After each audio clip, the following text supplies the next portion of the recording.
केले नाही. मग तुम्ही करणार आहात का स्थलांतर? गडबोली शाळा आणि बरडोस म्हणून आपल्या तेथेच मग त्यांची जेवणाची खाण्याची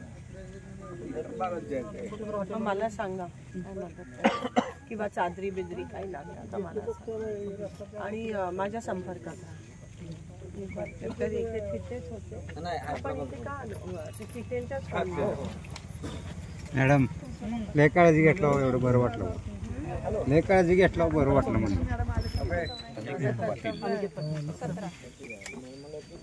खूपच अपघात झाले पण आपण सरसकट पंचनामे बघितले आणि शेतकऱ्यांना ह्याच्यातून बाहेर पडायला 1 वर्ष तरी लागेल. त्यासाठी आपण मोठं पॅकेज राज्य शासनाकडून आणि केंद्र शासनाकडून मागतोय आणि अतिवृष्टीचे पैसे लवकरात लवकर द्यायला पाहिजेत. नाही तर 2-3 वर्षाचा एक प्रश्न असा आहे की चिना कोळेगाव जे भरण्याचं धरण आहे ते आपल्याला उन्हाळ्यात पाणी आपल्याला 1 तास देत नाही आणि आता पण तोच विषय